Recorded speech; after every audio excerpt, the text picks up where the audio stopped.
તો હવે જઈએ રાજકોટ કે જ્યાં મંજૂરી વગર જ રાઇડ્સ ધમધમે છે। રેસકોર્સ ગ્રાઉન્ડમાં મંજૂરી વગર રાઇડ ચાલુ છે। તંત્રએ ચેતવણીના બોર્ડ મૂકીને સંતોષ માની લીધો। દરરોજ મોટી સંખ્યામાં બાળકો અહીં રાઇડ્સમાં બેસે છે, પરંતુ તંત્રએ તો માત્ર અહીં બોર્ડ્સ લગાવીને ચેતવણીનું બોર્ડ લગાવીને સંતોષ માન્યો છે। જેને લઈને વધુ વિગત સાથે આપણી સાથે સંવાદદાતા હાર્દિક જોડાઈ ગયા છે। હાર્દિક, એક તરફ મેળામાં રાઇડ્સને નથી આમંત્રણ આપવામાં આવ્યું, રાઇડ્સ નહીં હોય, બીજી તરફ અહીં રેસકોર્સ ગ્રાઉન્ડમાં મંજૂરી વગર જ રાઇડ્સ ધમધમે છે।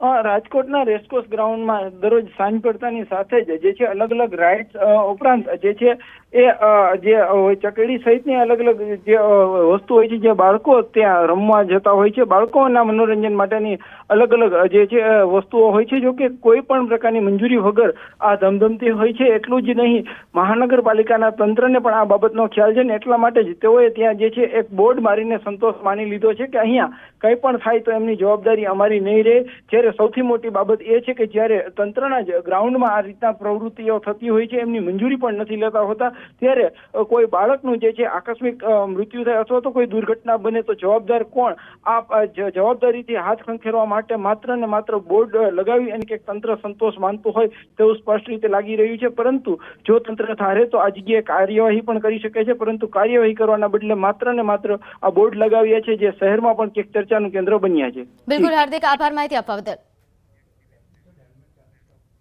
સૌરાષ્ટ્રનો સૌથી મોટો એ લોકમેળો ચકડોળ વગર જ ચકડોળે ચડ્યો છે। આ લોકમેળાને ગણતરીના જ દિવસો બાકી છે, પરંતુ યાંત્રિક રાઇડના સંચાલકો દ્વારા રાજકોટ કલેક્ટર, રાજકોટના સાંસદ તેમજ ધારાસભ્યો તેમજ ગાંધીનગર ખાતે પણ સરકારમાં રજૂઆત કરવામાં આવી છે, પરંતુ હજુ પણ ગાંધીનગરથી એસઓપીમાં છૂટછાટ કરવા બાબતે કોઈ પણ પ્રકારના આદેશ નથી આપવામાં આવ્યા, જેના કારણે હજુ પણ યાંત્રિક રાઇડનો મુદ્દો ટલ્લે ચડ્યો છે। ત્યારે યાંત્રિક રાઇડના પ્લોટમાં આર્ટ એન્ડ ક્રાફ્ટના સ્ટોલ, કલ્ચરલ એક્ટિવિટી તેમજ ગુજરાતના નામી કલાકારોના કાર્યક્રમ યોજવા કે કેમ તે બાબતે લોકો પાસેથી તેમના મંતવ્ય માંગવામાં આવી રહ્યા છે।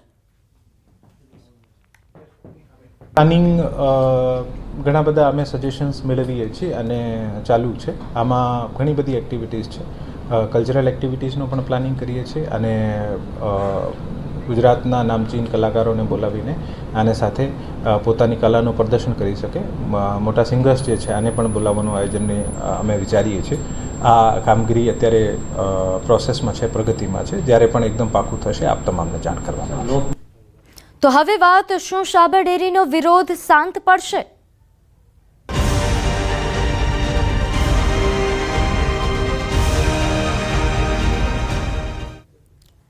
દૂધ ઢોળી વિરોધ પર બોલ્યા શામળ પટેલ।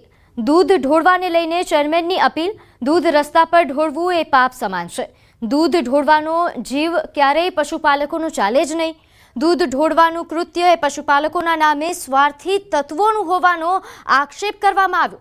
દૂધ ઢોળવાને બદલે બાળકો અને દર્દીઓને આપવાના કાર્યની સરાહના કરવામાં આવી રહી છે। દૂધ ઢોળી પશુપાલકોની મહેનતનો વેડફાટ હોવાનું ગણાવ્યું। ચેરમેન શામળ પટેલ આ દ્રશ્યો જોઈને જીવ બળતો હોવાનું પણ કહી રહ્યા છે।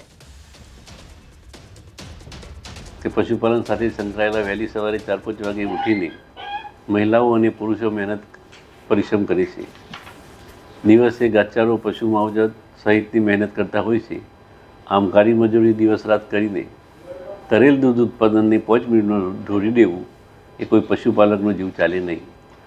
આવા વિડીયો જોઈને અમને જીવ બળે છે કે મહા મહેનતે ઉત્પાદન થતા દૂધને આવી રીતે ઢોળી કેવી રીતે શકાય? આ કોઈ પશુપાલન ક્યારેય આવું કરી શકે નહીં।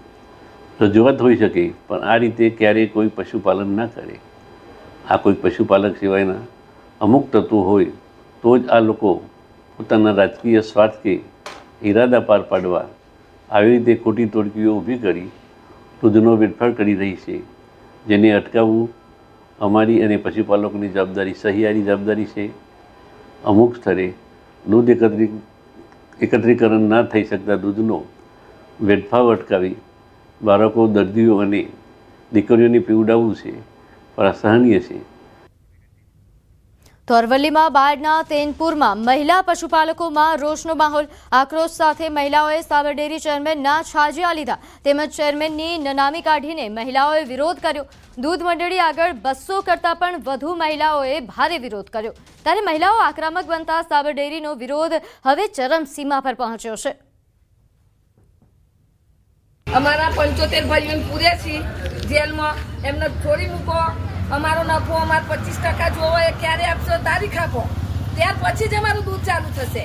હા સોમરિયા, સમય થયો છે એક નાનકડા વિરામનો.